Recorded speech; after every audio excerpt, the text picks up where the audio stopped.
প্রথমে ওদেরকে যেই প্রশ্নটা জিজ্ঞেস করা হয়েছে, ওইটার ওরা একটা ক্লিয়ার এক্সপ্লেনেশন দিবে।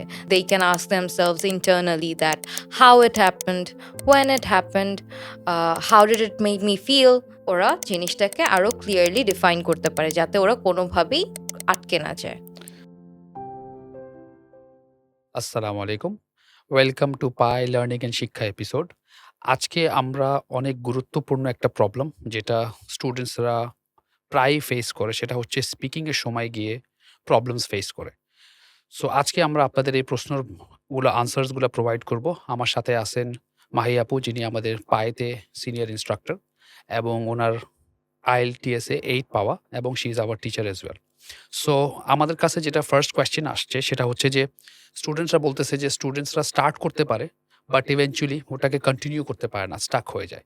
So in short, how can they come out of this problem যে শর্টটাকে একটু লং করতে পারে?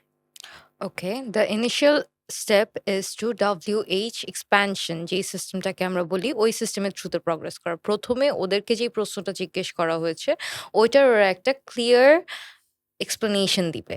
তারপরে আস্তে, আস্তে ওই সেইম টপিকটা অনুযায়ী আর কি প্রশ্ন করা যেতে পারে। Suppose they can ask themselves internally that how it happened, when it happened, how did it make me feel.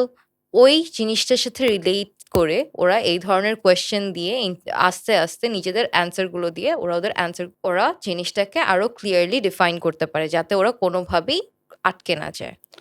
So যেটা বলতেছেন যে যেমন আমরা 5 Ws যেগুলো ইউজ করতে পারি সেটা হচ্ছে যে where, what, when, why এগুলো আমরা ইউজ করতে পারি। এগুলো যখন আমরা ইউজ করব, আমরা প্রত্যেকটা টপিকটাকে একটু এক্সপ্লেনেশন করার মতো জায়গা পেয়ে যাব।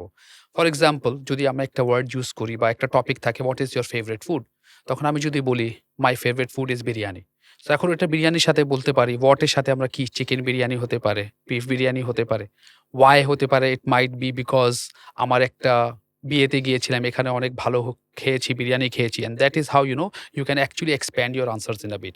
সো এগুলা ইউজ করলে কি হবে, আমাদের যে টাইম ফ্রেমটা রয়ে গেছে, সো এই টাইমটাকে আমরা প্রপারলি ইউটিলাইজ করতে পারবো। অ্যান্ড আমি এক্সামিনারকে একটা ইমপ্রেশন দিতে পারবো যে actually I am aware about what is being asked from me.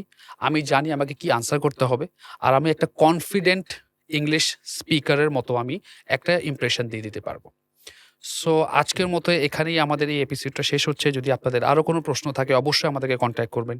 আর আমরা চেষ্টা করব আপনাদেরকে হেল্প করার জন্য যাতে আমরা একটা ভালো একটা IELTS স্কোরটা নিয়ে আসতে পারি। Thank you so much.